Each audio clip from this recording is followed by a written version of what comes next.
नमस्ते बच्चों। देखो अपन आज बात करने वाले हैं जूल के नियम की। कल अपन ने देखा था सीपी तथा सीवी में उष्मागतिकीय संबंध, उसके बाद वाला जो लेक्चर है अपना आज है जूल का नियम।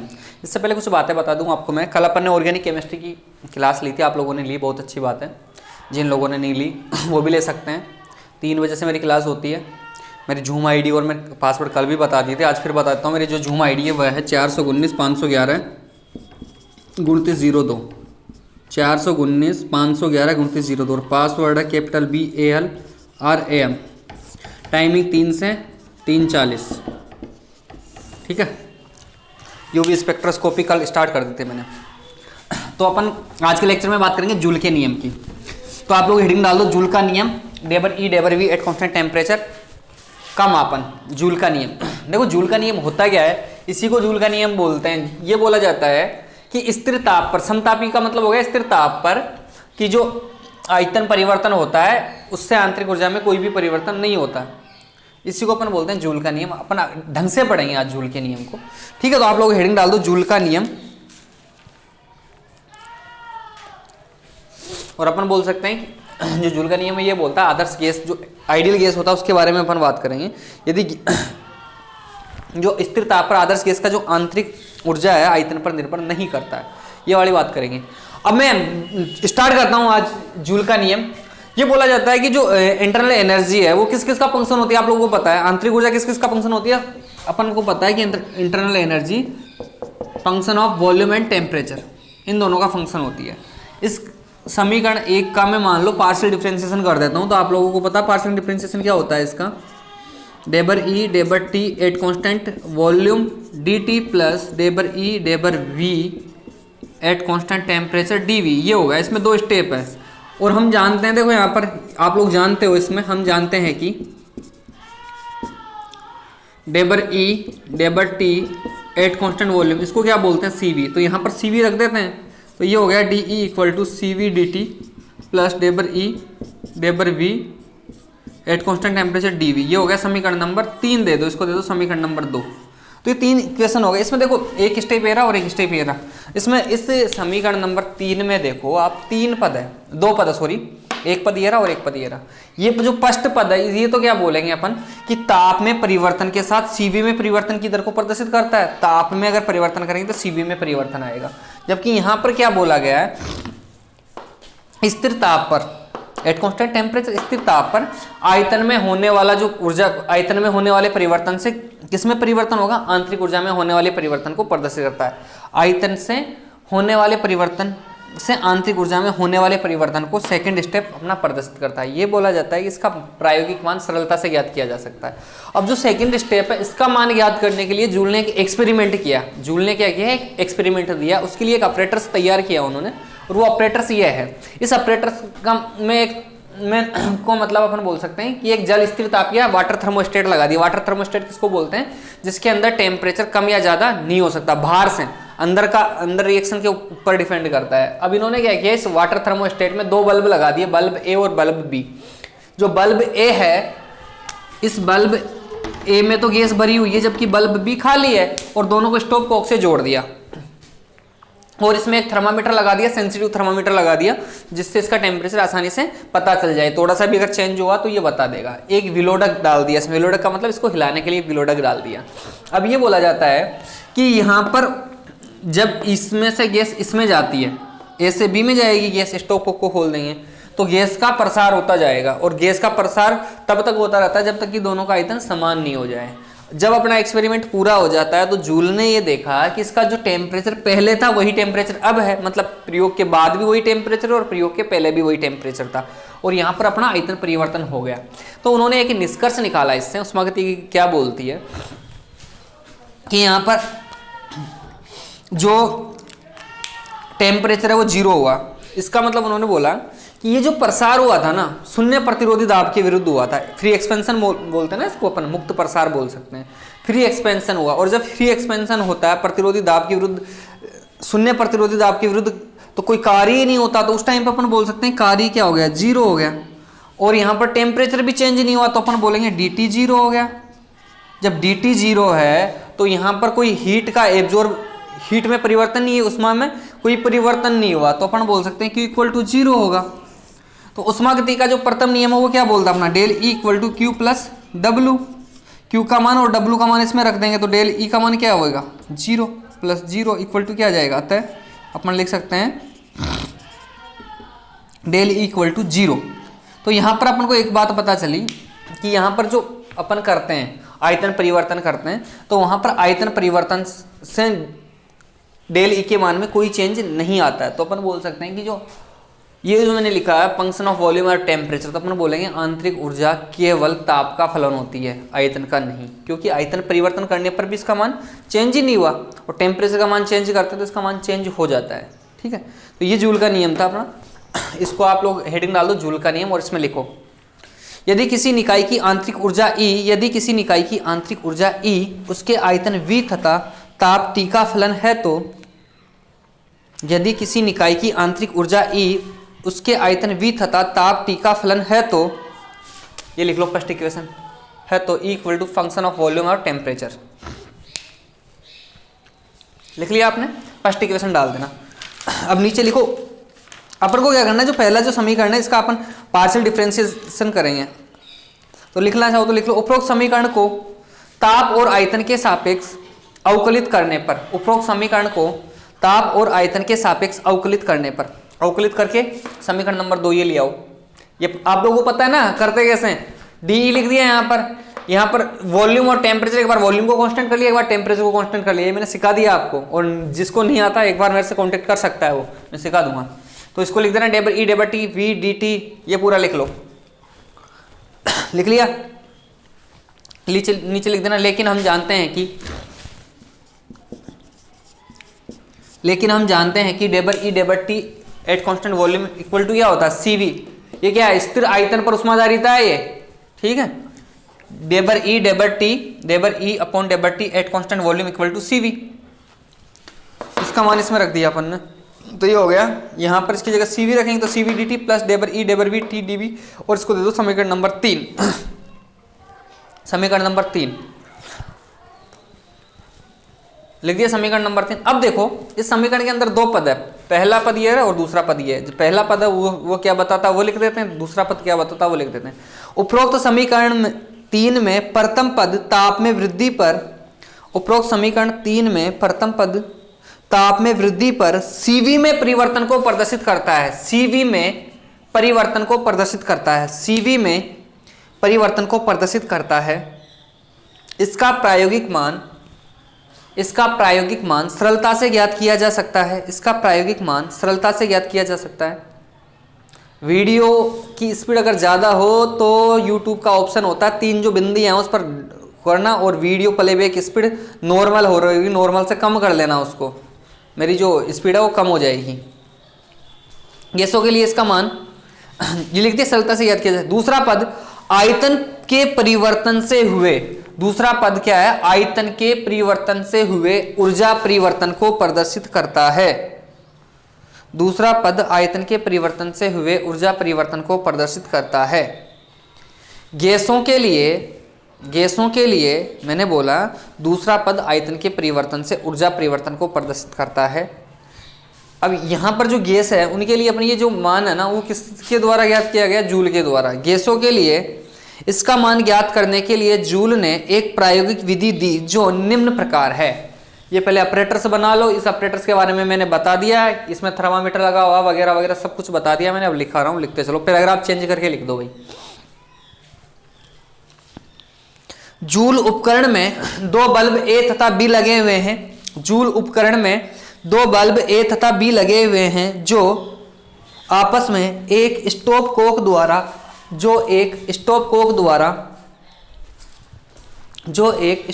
द्वारा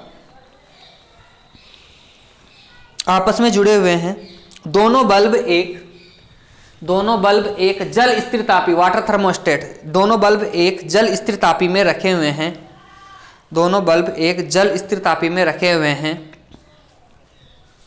दोनों बल्ब एक जल स्थिर तापी में रखे हुए हैं। स्थिर तापी में एक विलोडक एस, स्थिर तापी में एक विलोडक एस तथा एक सुग्राही सेंसिटिव थर्मामीटर, एक सुग्राही मतलब थोड़ा सा भी टेम्परेचर अगर चेंज होगा तो उसको नोट कर लेगा। एक सुग्राही थर्मामीटर, एक सुग्राही थर्मामीटर टी लगा है, इसको मैंने टी बोल दिया इस थर्मामीटर को, ये थर्मामीटर है। एक सुग्राही थर्मामीटर टी लगा है और इसके नीचे भाई लिख देना जूल का प्रयोग। ये जो डायग्राम है इसके नीचे लिख देना जूल का प्रयोग। चित्र जूल का प्रयोग। स्थिर तापी में एक विलोडक एस तथा एक सुग्राही थर्मामीटर टी लगा, ये लिख दिया। प्रयोग में प्रारंभ में इसका जो टेम्परेचर वो नोट कर लिया, वो क्या आ गया टी। प्रयोग के प्रारंभ में, प्रयोग के प्रारंभ में ताप टी था, ताप टी था। प्रयोग के प्रारंभ में, फिर आगे लिखो, प्रयोग के प्रारंभ में बल्ब ए में गैस भरी हुई है। प्रयोग के प्रारंभ में बल्ब ए में एक गैस भरी हुई है तथा बी खाली है। इसमें तो गैस भरी हुई है और ये खाली है। प्रयोग के प्रारंभ में बल्ब ए में गैस भरी हुई है तथा बी खाली है। इस अवस्था में स्थिर तापी का प्रेक्षित ताप माना कि टी है, जो मैंने पहले लिखवा दिया, कोई बात नहीं, दोबारा भी लिख लो। इस अवस्था में स्थिर तापी का प्रेक्षित ताप माना कि टी है। अब स्टॉप कॉक को खोल दिया जाता है, खोलते ही इधर से इधर जाएगा ना, ये गैस इधर से इधर जाएगी। स्टॉप कॉक को खोला जाता है तथा गैस का बल्ब बी में प्रसार होता है, और गैस दोनों बल्बों में समान रूप से भर जाती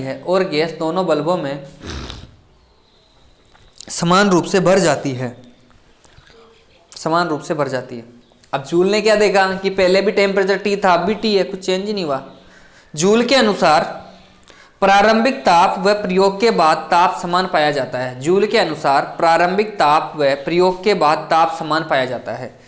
जूल के अनुसार प्रारंभिक ताप व प्रयोग के बाद ताप समान पाया जाता है।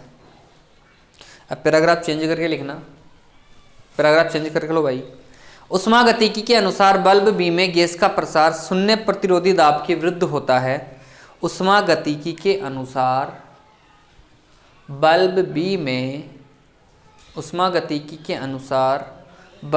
में गैस का प्रसार शून्य प्रतिरोधी दाब के विरुद्ध होता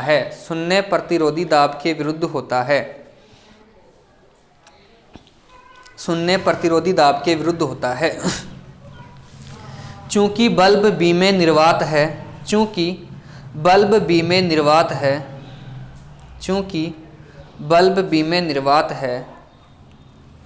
इस प्रक्रम में गैस को कोई कार्य नहीं करना पड़ता। कोई कार्य नहीं करना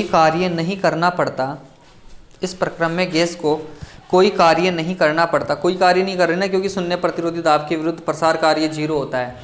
ठीक है, इस प्रक्रम में गैस को कोई कार्य नहीं करना पड़ता, अर्थात W इक्वल टू 0। चूंकि जल का ताप स्थिर रहता है, ये तो W इक्वल टू 0 हो गया। आगे लिखो, चूंकि जल का ताप स्थिर रहता है, टेम्परेचर कांस्टेंट है ना, तो dt भी क्या होगा 0। चूंकि जल का ताप स्थिर रहता है, अर्थात dt इक्वल टू 0। चूंकि जल का ताप स्थिर रहता है, अर्थात dt इक्वल टू 0। अतः यह कहा जा सकता है कि, अब देखो यहाँ पर ये जो बल्ब A और B है ना, ये तो अपना सिस्टम है, और जो वाटर थर्मोस्टेट है ना, मतलब पानी, ये अपना सराउंडिंग है, पारिपार्श्विक है। जब इसमें और इसमें हीट का एक्सचेंज ही नहीं हुआ तो क्या होगा, ये भी 0 होगा, Q भी 0 होगी ना। अतः ये कहा जा सकता है कि तंत्र, सिस्टम, और सिस्टम का नाम लिख देना भाई, बल्ब A तथा B। अतः ये कहा जा सकता है कि तंत्र और पारिपार्श्विक, और पारिपार्श्विक क्या है, जल, तंत्र और पारिपार्श्विक, और पारिपार्श्विक के ब्रैकेट में लिख देना जल। तंत्र और पारिपार्श्विक में ऊष्मा का कोई परिवर्तन नहीं हुआ, अर्थात Q इक्वल टू 0, अर्थात Q इक्वल टू 0,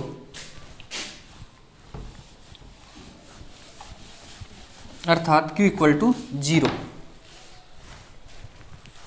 अब नीचे लिख दो ऊष्मागतिकी के प्रथम नियमानुसार। अब नीचे लिख दो ऊष्मागतिकी के प्रथम नियमानुसार, प्रथम नियमानुसार क्या होता है ऊष्मागतिकी का प्रथम नियम? Del E equal to Q plus W, del E equal to Q plus W. इधर लिख देना चूंकि क्यू 0 तथा W इक्वल टू 0, तो नीचे लिख देना अतः डेल ई 0, अतः डेल ई 0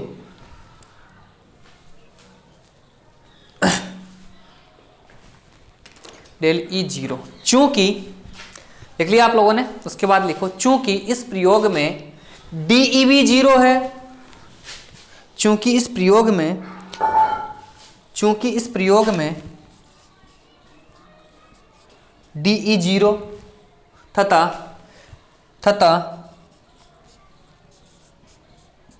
dt 0 है, चूंकि इस प्रयोग में डीई 0 तथा dt 0 है, अतः समीकरण 2 से, ये अपना समीकरण नंबर 2 है, ये जब ये 0 है, ये पूरा का पूरा ही 0 नहीं हो जाएगा क्या? अतः डेबर ई डेबर V T D V equal to 0। अपन ने कंडीशन लिख दी कब? डी ई 0 है, डी टी 0 है, अतः समीकरण 2 से डेबर ई डेबर V T D V equal to 0 होगा। अब ये अपन ने इस कंडीशन के आधार पर लिख दी। और अब आप लोगों को एक चीज़ बताओ मुझे, इस पूरी समीकरण में आयतन परिवर्तन हो रहा है कि नहीं हो रहा? हो रहा है ना। पहले यहाँ 0 था, कुछ भी नहीं था, फिर आयतन परिवर्तन हुआ, तो नीचे लिखो चूंकि आयतन में परिवर्तन हो रहा है, चूंकि आयतन में परिवर्तन हो रहा है, अतः चूंकि, इसको लिखने के बाद लिखना चूंकि आयतन में परिवर्तन हो रहा है, कि आयतन में परिवर्तन हो रहा है। अपन ने यहाँ तक ये देखो आप लोगों ने लिखा चूंकि आयतन में परिवर्तन हो रहा है, तो अपन लिख देंगे dv नॉट इक्वल टू 0, तो ये हो जाएगा डेबर ई डेबर वी डेबर टी इक्वल टू 0, क्योंकि अपन ने जब देखा dt 0 और de 0 आता तो पूरा उसको 0 कर दिया था। अब यहाँ पर अपन ने लिख दिया चूंकि आयतन में परिवर्तन हो रहा है, dv नॉट इक्वल टू 0, तो अपना हो जाएगा डेबर ई डेबर V at constant temperature equal to 0। ठीक है, आप लोगों ने लिख लिया ये। उसके बाद लिख दो ये वाला, लिख दिया। अब नीचे लिखो इससे यह निष्कर्ष निकलता है कि, इससे यह निष्कर्ष निकलता है कि यदि गैस का समतापी प्रसार किया जाए तो, इससे यह निष्कर्ष निकलता है कि यदि गैस का समतापी प्रसार किया जाए तो गैस की आंतरिक ऊर्जा E में कोई परिवर्तन नहीं होता। गैस की आंतरिक ऊर्जा E में कोई परिवर्तन नहीं होता है, कोई परिवर्तन नहीं होता है। अब आगे पैराग्राफ चेंज करके लिखो कोई परिवर्तन नहीं होता। अतः जूल के नियमानुसार, अतः जूल के नियम के अनुसार, इन्वर्टेड कोमा में लिखना भाई, अतः जूल के नियम के अनुसार स्थिर ताप पर आदर्श गैस की आंतरिक ऊर्जा, आदर्श गैस की आंतरिक ऊर्जा आयतन पर निर्भर नहीं करती। मैंने बोला इन्वर्टेड कोमा में लिखना आप लोगों को, स्थिर ताप पर आदर्श गैस की आंतरिक ऊर्जा आयतन पर निर्भर नहीं करती है, अथवा गैस की आंतरिक ऊर्जा केवल ताप का ही फलन है। गैस की आंतरिक ऊर्जा केवल ताप का ही फलन है, केवल ताप का ही फलन है। यही जूल का नियम कहलाता है, यही जूल का नियम कहलाता है, यही जूल का नियम कहलाता है, यही जूल का नियम कहलाता है। आगे लिखो आदर्श गैस के लिए, आदर्श गैस के लिए डेबर ई डेबर वी टी इक्वल टू 0। आदर्श गैस के लिए ये क्या हो गया? 0 हो गया। अपन बोलेंगे कि वास्तविक गैसों के लिए 0 नहीं होता, क्योंकि वहाँ पर उसका मान धनात्मक होता है, तो अपन वहाँ पर लिख देंगे वास्तविक गैसों के लिए डेबर ई डेबर V T not equal to 0 लिखेंगे वास्तविक गैसों के लिए। अपना ये तो मेजरमेंट अपन करते जाए कि आदर्श गैसों के लिए तो 0 होता है और वास्तविक गैसों के लिए 0 नहीं होता। अपन को यही बताना था, ये जूल का नियम होता है। ठीक है, तो इसको दे देना समीकरण नंबर 4 दे दो ना। उसके बाद आपने कोई अगर इक्वेशन दी हो Q+W वगैरह को, तो जो भी इक्वेशन है उसके बाद इक्वेशन दे देना इसको और लिखो इसके आगे। जूल का यह नियम समीकरण 4 केवल आदर्श गैसों के लिए ही वैध है, आदर्श गैसों के लिए ही वैध है, वैलिड है, आदर्श गैसों के लिए ही वैध है, वास्तविक गैसों के लिए नहीं, वास्तविक गैसों के लिए नहीं, वास्तविक गैसों के लिए नहीं, उनके लिए डेबर ई डेबर V T not equal to 0 होता है, उनके लिए डेबर ई डेबर V T not equal to 0 होता है, अर्थात 0 से अधिक धनात्मक होता है, अर्थात 0 से अधिक धनात्मक होता है, अर्थात 0 से अधिक धनात्मक होता है। अब नीचे लिखो आप लोग, अर्थात 0 से अधिक धनात्मक होता है, ये लिख दिया। अब ये जो है ना डेबर ई डेबर V T equal not equal to 0, इसको अपन बोलेंगे इंटरनल प्रेशर। इसको एक नया नाम दे देते हैं अपन, डेबर ई डेबर वी टी, इसको अपन ने क्या बोल दिया, आंतरिक दाब। नीचे लिखो डेबर ई डेबर वी एट कांस्टेंट टेम्परेचर को आंतरिक दाब को, आंतरिक दाब को आंतरिक दाब कहते हैं। तो यहां पर आदर्श गैसों के लिए आंतरिक दाब तो क्या होगा, 0 होगा, ठीक है, और वास्तविक गैसों के लिए धनात्मक होगा, को आंतरिक दाब कहते हैं, को आंतरिक दाब कहते हैं। अतः आदर्श गैसों के लिए आंतरिक दाब 0 होता है, अतः आदर्श गैसों के लिए आंतरिक दाब 0 होता है, जबकि वास्तविक गैसों के लिए यह 0 नहीं होता, जबकि वास्तविक गैसों के लिए यह 0 नहीं होता, जबकि वास्तविक गैसों के लिए यह 0 नहीं होता। तो ये अपना आज जूल का नियम था, आप लोगों के जहाँ तक समझ में आ जाएगा। एक बार नहीं 2 बार देखना है वीडियो को, और अपनी ऑर्गेनिक की जो क्लास है उसको भी लेना चाहे तो ले लो। ठीक है, थैंक यू सो मच।